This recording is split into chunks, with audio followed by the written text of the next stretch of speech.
All right. Washington wins on Sunday if. All right. So I want to start with what I think is the absolute paramount key to Sunday night. They have to do it with their offense. Jaden has to be really good. And by the way, really in control of the game. And from that, what I mean is they need to really search for those run extension throws, quick game stuff. He's got to be quick, decisive on the quick game, accurate on the quick game. I think one of the keys to this game, I think we see this when we watch any NFL game. An offense needs that first down. When they get that first down, it's like there's this deep breath and it's like, all right, we can get going here, and getting that first down on Sunday night is huge because I think once they get that going, Cliff gets it going. Cliff is good, man. I trust Cliff. I trust Cliff to figure something out in this game, even without Terry and against this particular defense. As much as I respect Seattle's defense, I trust Cliff and Jaden, even without Terry, to scheme up, some offense. But to get to the best of it, they've got to convert that first down. So many times when a game ends, fans will say, why didn't you run the ball more? Or why didn't you do this more? And it's like, well, we didn't stay on the field. We didn't get that first down. We didn't have the opportunity to call our fourth, fifth, sixth, seventh play of a drive. They've got to be able to do that. They've got to get that first down. I think first down in particular becomes a big down to ensure that the higher percentage probability of making a first down. But a little bit more on how they do it specifically. But first, a little bit more on Seattle's defense. I mean, I just wrote down so many notes. Like Leonard Williams, man, we know him from the Giants. God, is he good? He is really, really good. Sometimes these D linemen and offensive linemen, you really need the experience. You need the physical maturity and growth before you really get the player you think you drafted. That's why it's just so early, on players out of the draft. And sometimes the bigger players, the physically mature players where you need them to become physically mature, you got to wait on the longest. Not everybody comes into the league looking like Trent Williams. Not everybody in the league comes in looking like Ryan Kerrigan, who was physically mature, as an example, when he came in. Leonard Williams is having a season. Byron Murphy, their nose tackle, who they drafted in the first round a few years ago. We had the guy on from Seattle yesterday, said the guy's turning into a dominant nose tackle. You see it over and over again. They've got Jaron Reed, the guy that was with the Packers forever. DeMarcus Lawrence. And then I just wrote down numbers, went back and looked up names. Number 7, Nwosu, is a problem as a pass rusher. Number 94, this guy Morris. 58, Hall. 53, Mafe. The rookie from South Carolina, remember one of the guys that tested outrageously at the combine, Nick Amanawori, the safety from South Carolina?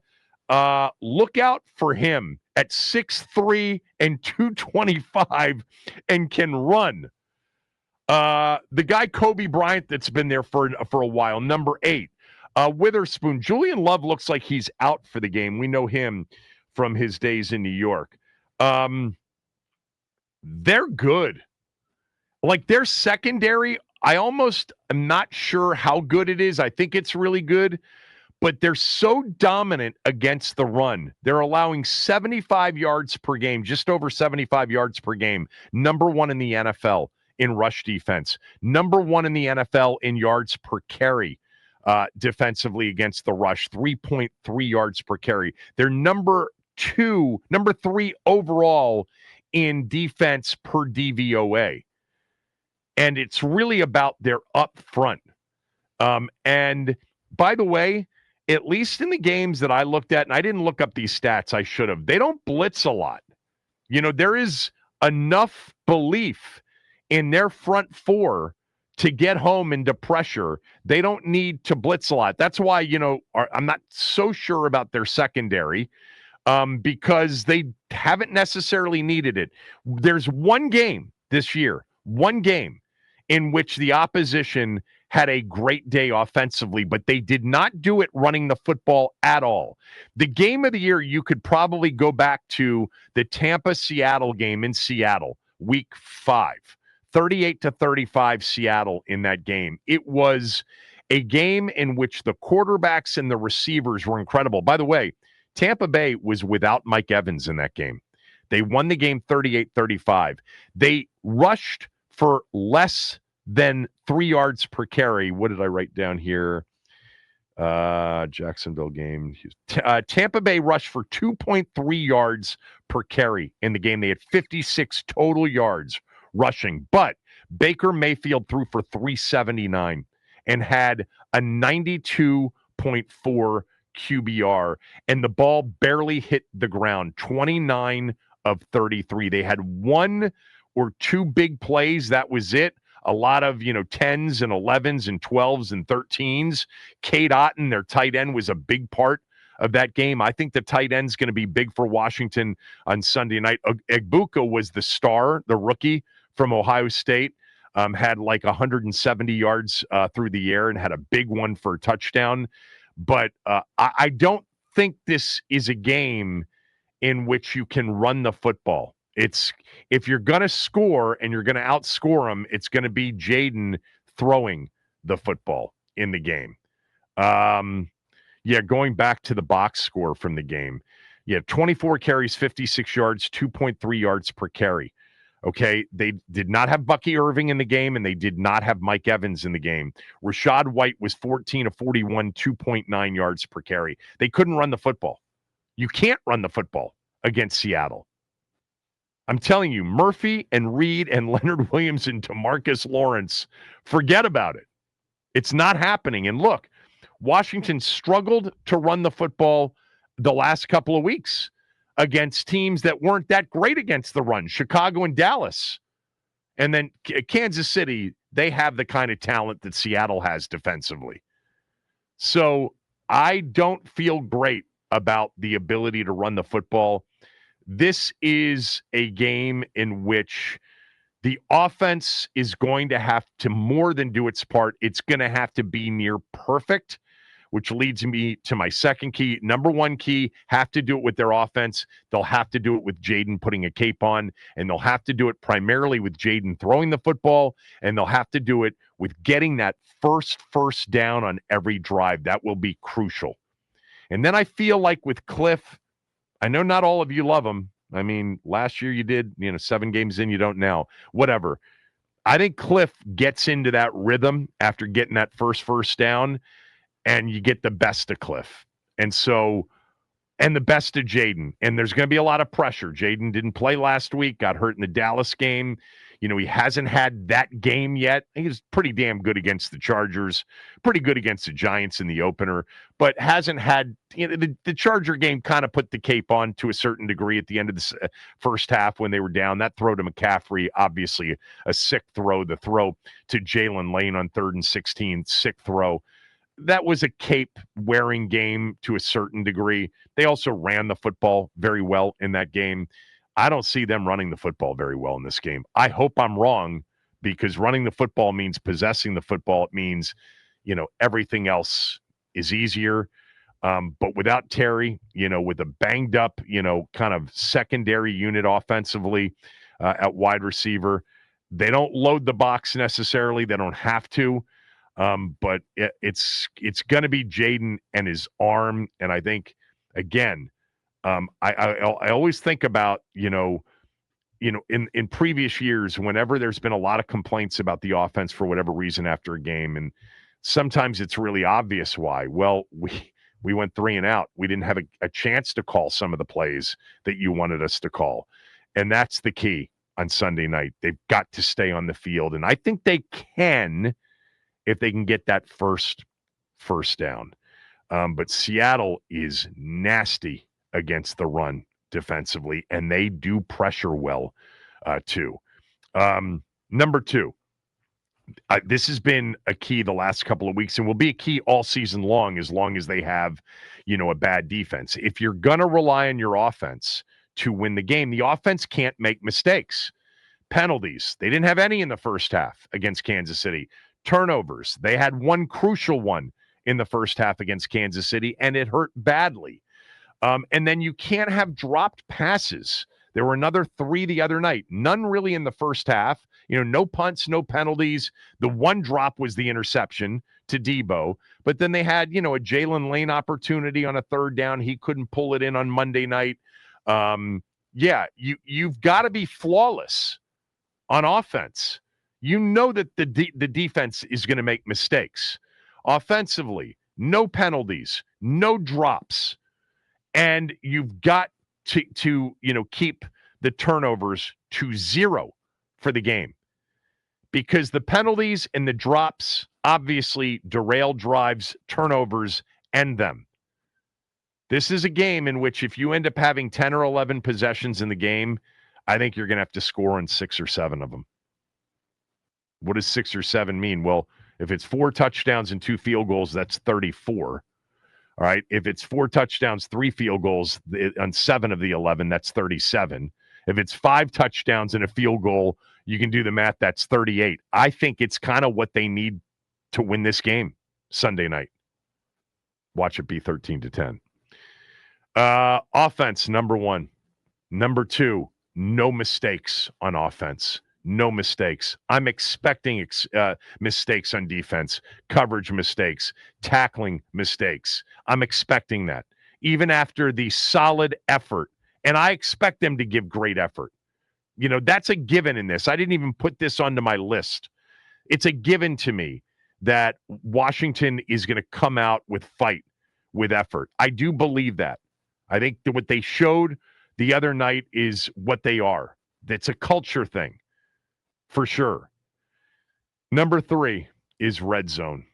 Washington is the number 2 red zone offense in the NFL. I didn't know that until I looked it up earlier this week when somebody said they've been struggling in the red zone. I'm like, have they really been struggling in the red zone? No, actually, they lead the league they're second in the league in red zone offense. Red zone scoring percentage, touchdowns, they're second to Philadelphia in the league. Seattle's 4th in the league defensively in the red zone. This will be a massive part of the game. I don't expect Washington to get a lot of red zone stops on defense. I hope they can. I do. I don't expect it, though. Offensively, they've got to deliver against one of the best red zone defenses in the league. And if they can do that, they got to get there first. And they got to get there first by getting that first down. I think that's going to be crucial on Sunday night. And I think they can then move the ball between the 20s against a very good defensive team. But it's going to be tough in the red zone against the number 4 defensive team in the league in the red zone. Flipping it around, just so you know, Seattle's got a good red zone offense. Washington way down there near the bottom, 27th in the league in red zone defense. I think it's that red zone offense versus Seattle's red zone defense that will be crucial. You got to get there 4 or 5 times, and then you got to deliver on 3 to 4 of them. Minimum. You got to be at 65% plus, 2/3 plus in the red zone with touchdowns. Lastly, I'll just say this about the defense against their offense. They're not Dallas offensively. They're not even, I don't know, they're close to the Chiefs offensively. But this is a bend, don't break game. It just has to be. If not, I'm telling you, 11's going to have 3 40-yard plus plays if you're not playing everything in front of you and then tackling. They can't cover him. I don't see any way you can cover him. Honestly, I don't. Here's the one thing statistically, although I'm not sure it applies on Sunday night. Seattle has not run the football very well this year. They've thrown it very well with Smith and Najigba. Cooper Kupp's on the team, if you didn't know that. But they've got good running backs. Kenneth Walker III is a big-time back. Zach Charbonnet, a big-time back. And bend, don't break for me includes you've got to set the edges. You've got to stop the outside plays in that zone run scheme. because everybody's watched Washington defensively here, especially against Chicago, right, with DeAndre Swift. They are vulnerable on the edges right now. They don't have defensive ends. And playing Payne and Kinlaw out there, I don't think that's the answer. I could see Seattle, a team that has struggled to run the football, have a big night running the football against our team with those backs on the edges. So bend, don't break, and then stop the chunk plays on the edges. Smith-Njigba is going to get his, and then somehow you have to stand up and hope that you can get a stop, a penalty, a bad Darnold play in the red zone and force some field goals. I think this has 30-something to 30-something written all over it, if Washington's in it and has a chance to win it.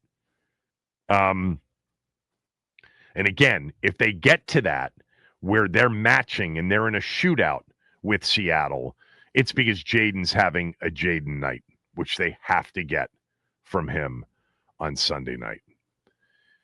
All right. I know that you'll probably think this is doom and gloom. Yeah, I think this is a very, very difficult matchup for Washington. I do. I think Seattle's legit.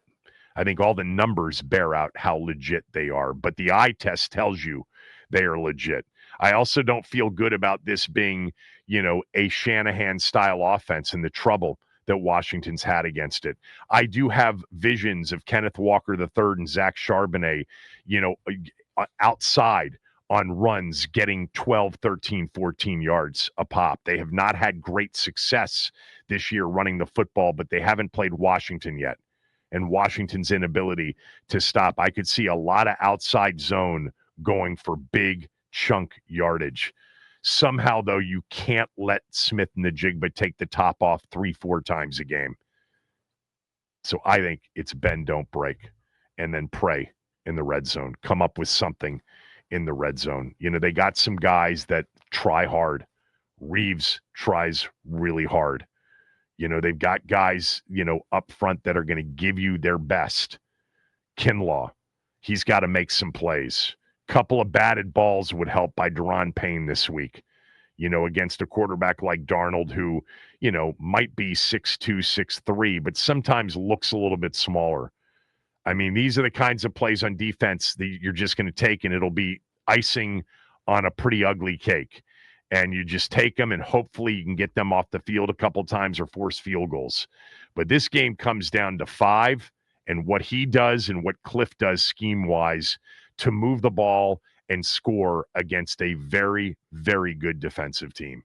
Very well-coached defensive team. Tough spot. They'll look good, though, in the uniforms that they'll wear. And Art Monk's jersey, 81, being retired. Looking forward to all of that. I just hope it's a game that when we get to, 11:15, 11:30 on Sunday night, they're 4-5, because I think they need to be 4-5 come Sunday night. Man, the game, and I keep thinking about this, and there's nothing you can do about it, but the game that they're really going to regret is the Chicago game. That's the game. Chicago just isn't that good.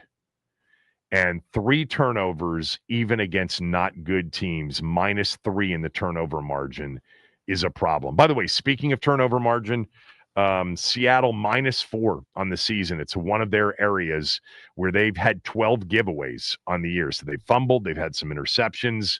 Not a lot of interceptions. Darnold's been pretty solid. He had 2, I think, twice in 2 different games. He's got 4 total on the season. 4 total on the season. But they've had some fumbles this year.